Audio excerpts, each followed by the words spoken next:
guys, so it's Kiosha and welcome back to another video. If you guys are enjoying my videos, please make sure you give them a thumbs up. Make sure you guys subscribe. Make sure you turn on the notification bell so you don't miss any more videos from me. And without further ado, let's just get into today's video. Guys, as you can tell from the title of today's video, we are going to be talking about finances. We are heading into the last quarter of the year, and I know that a lot of people do their financial resets and all that kind of stuff at the beginning of the year, but we do have the holidays coming up like Thanksgiving and Christmas, and there are going to be lots of get-together.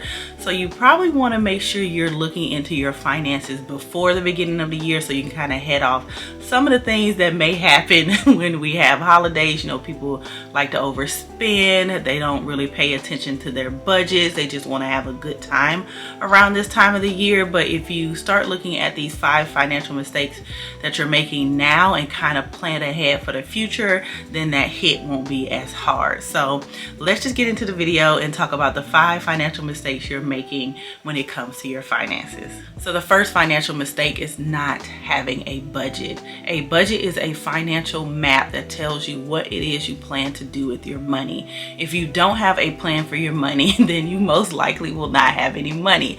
And what I mean is, say you get paid, you know, on a Tuesday, and then by Friday you don't understand why you don't have any money. It's because when you get that money in your bank account on Tuesday, you may go ahead and pay your bills and other little things that are at the forefront of your mind. But then life comes along. You may have something that came up with your car. Your friends may want to go out to eat. They want to go on a trip. They may want to go, you know, here or there or whatever the case may be. And as you spend that money, you're not realizing all of the things that you forgot that are sitting in the back of your mind. Like maybe next week your light bill is due, or next week this is due or that's due. And if you don't have a plan, a financial map of what it is you're supposed to do with that money that you currently have in your hand, it can cause a lot of anxiety and grief. Believe me, I know when I first started budgeting, I was so bad at like knowing what was due, when it was due, and then it would come up due and I'd be like, oh my God, I don't have any more money. I spent my money over here. I spent my money over there. Oh, I thought I had enough money to do this. And come to find out, because I didn't write it down, because I didn't have a financial map or plan for my money, I made really, really silly money mistakes that could have been avoided or prevented as long as I wrote it down. And so a lot of people are very negative when it comes to the word budget, but budget is just basically a financial plan. You can make it any type of way you want to. You can do it on paper, you can do a spreadsheet, you can use apps. Having a budget doesn't have to be restrictive. A lot of people are like, I don't want to restrict how much money I spend or what I do with my money. I go to work every day and I work hard and I want to be able to do what I need to do or want to do, and that is okay. But when it comes to you not having enough money to live or eat or pay your bills, then you're not really being responsible with your money. And if you have a lot of anxiety when it comes to your money and not knowing where you spent it or where it went or what happened, then you might want to look into getting a budget. Like I said, a lot of people think the word budget is a bad thing, but it really, really isn't. It's just you have to find the budget that works for you and makes you feel comfortable about how you plan out your money, where you spend it without feeling so restrictive. So just look into the different ways you can build your own budget. There are so many videos out on YouTube on how to build a budget, different ways to build budget, different ways to manage your money. Just find one that works for you, and I promise it will be the best thing you've ever done. So the second financial mistake is you're an inconsistent budgeter. This doesn't mean that you don't know how to budget. This doesn't mean that you don't have a budget. This actually means that you know what a budget is. You have set up a financial plan. You plan every single month where your money is going to go and how you're going to spend it.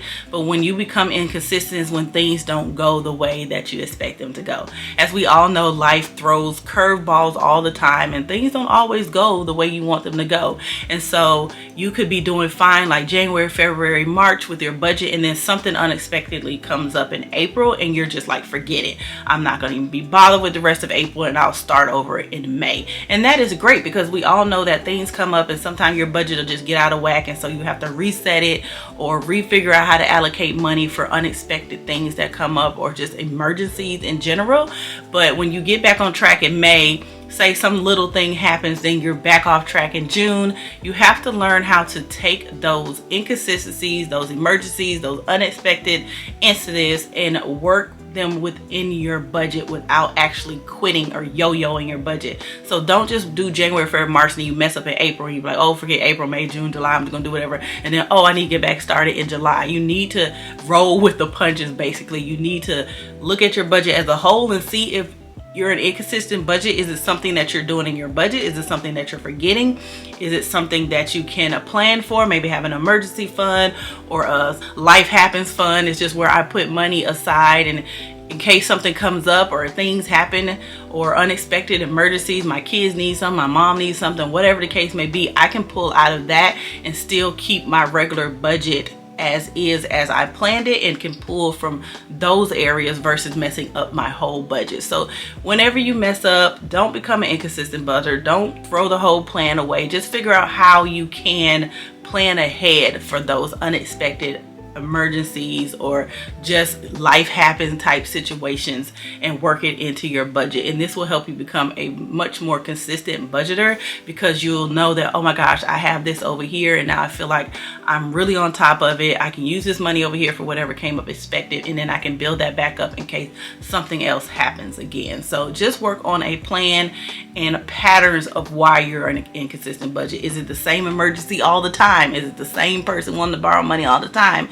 You might just have to step back and say, okay, I can't keep letting this person borrow money. They're messing up my budget. Or I need to learn to plan for this, because this is really not truly an emergency or something just came up. This is something that happens all the time, and I need to plan for it in the future so that it doesn't throw me off track with how my budget is supposed to go. So the third financial mistake is not having a budget that fits your lifestyle. And what I call this is copying somebody else's budget. If you copy somebody else's budget, that say you're watching their YouTube video or you're reading a book and you're like, oh, I'm going to do exactly what they did, I can guarantee you 100% it's not going to work out for you.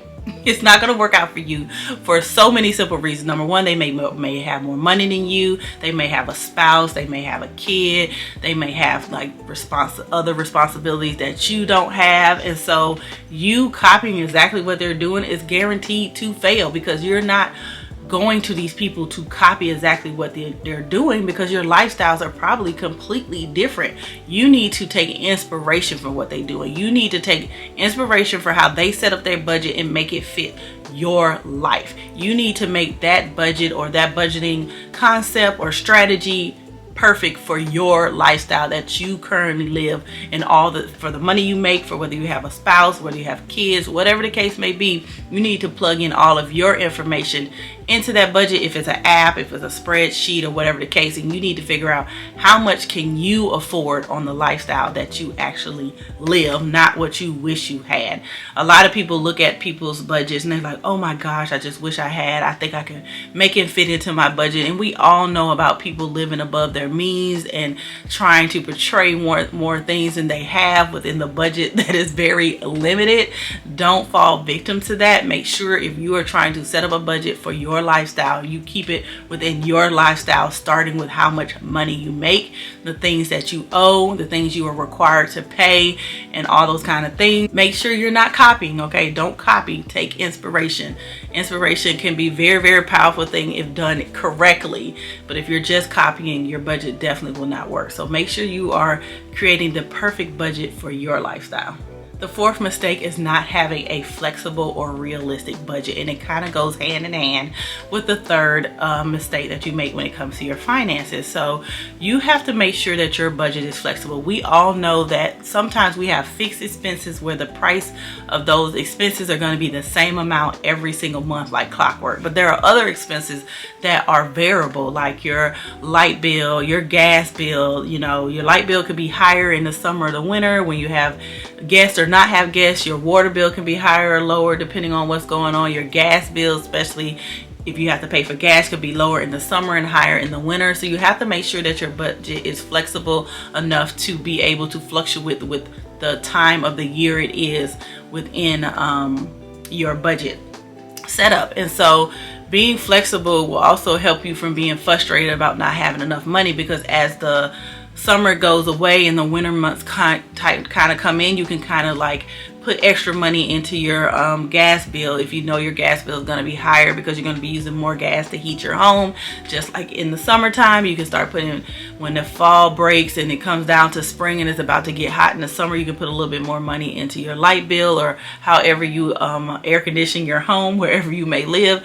And you could just kind of make sure that you're paying attention to those types of areas. It's very much a holistic budget, and you have to look at it in a whole in order to be able to predict where you need to be flexible at when it comes to certain bills. You also have to make sure your budget is realistic, and that goes back to, like I said, number 3, you have to live within your means. It's not very realistic to, if you only make $1,000 a month, to have a $600 car note or a $700 house note, or whatever the case may be. You don't make enough money to have such high house notes, car notes, or even if you don't have either and you just like to go out and spend money and have fun with your friends, there's also limits to that as well. You can't spend $800 a month hanging out and chilling out and hanging out with your friends and going out to eat and buying stuff, and then you still have money left over to do all the necessary things you need to do. So you need to make sure your budget is realistic. You need to live within your means. A lot of people are keeping up with the Joneses. Everybody knows that scenario, that phrase, and unfortunately it's something that continues to go on from day to day, and we always see it never works out for people. We see people we know every day on YouTube or in real life who are going broke trying to keep up with the Joneses because they're not living realistic and they're not living within their means. And so make sure you are checking in with your budget every single month. Make sure you're not overextending yourself, not making sure that you're being realistic about how much money you can spend on eating out or dining out or going out on friends or going on vacation compared to the items that you are required to pay in order to live and go to work and just have a nice, decent life without having to be struggling. Okay, nobody wants to struggle. That is not fun. I've been there, done that, and I don't like it. So I'm gonna make sure that I check in with my budget every single month, and I'm wheeling myself in if I get all off the reins. You guys saw I went to Chicago back in July, and baby, I went all the way left with my budget. I was way unrealistic, and so I had to reel it back in and be like, girl, you went to Chicago and lost your mind. That ain't within your means, baby. That wasn't realistic. That ain't your lifestyle. I'm gonna need you to reel it in and get back into what you can actually do and afford and still live comfortably. So the 5th and final mistake is just your budget is inaccurate or is out of balance. So what that means is that you set your budget at the beginning of every month and then you set it and forget it like it's a crock pot, okay? A budget is not a crock pot. You're not supposed to sit it and forget it. You're supposed to set it and then check in with your budget and work your budget either on a weekly, bi-weekly, or monthly basis, or even daily. Some people like to check in with their budget every day, just depending if you have a spouse or somebody else you're working that budget with. For me, I work my budget by myself. So I check in with my budget every single week and I balance my budget out and I make sure that I'm staying within the parameters that I set for each category within my budget. So what I mean is, say you're setting your budget at the beginning of the month and your grocery budget is $500 a month, right? And you're going through the month and you're not checking in with your budget, you're not checking in to see how much you spent, and then at the end of the month, say your account is overdrawn and you're like, but I set my budget, there's no reason that my account should be overdrawn. But you were swiping your card and going to the grocery store every other day or every day or however, or incidentals come up and you set it for $500 and you've actually spent $800 on groceries. Now you're $300 over budget and withdrawn or whatever the case may be, or short on a bill because you went over in your grocery budget. And that's because you weren't aware of what you were spending in your grocery budget because you weren't tracking it or checking in with your budget as often as you have set for yourself. So you need to set some kind of time frame, some kind of meeting. If you are having a spouse or somebody and y'all need to check in together with your budget, make sure you're writing in how much you're spending on groceries, how much you spent, until you get into a place where it is like second nature, where you're like, oh, I think I need to check in. But when you're first budgeting, you need to check in as often as possible. When I was first started budget, I checked in every day with my budget. I wrote everything I spent every single day. I know it can be tedious, but believe me, it will save you from a lot of stress and a lot of heartache in the long run. Another way I kind of keep a rein on my budget from being out of balance or inaccurate is I use cash envelopes. So in the areas where I tend to overspend, I spend cash. So therefore, when the cash runs out, there is no way for me to overspend in that area because the cash ran out. I don't have any more money, so I can't go spend any more money. I don't have any more money. There's nothing left. There's no more cash. Okay. I definitely think that the cash envelope system is a great budgeting tool for beginners and people who tend to overspend in certain areas. You can look that up. There's plethora of videos on budgeting, cash envelope, zero-based budget, YNAB, 50, 30, 20. All of those things are such a good resource when it comes to budgeting, but you do have to make sure that your budget is accurate and in balance on a regular basis. Okay, you guys, so that is the end of today's video. Those are the 5 money mistakes that I see the most when it comes to budgeting and maintaining your finances. Let me know in the comments below, what do you do to help you maintain and keep your budget as accurate as possible?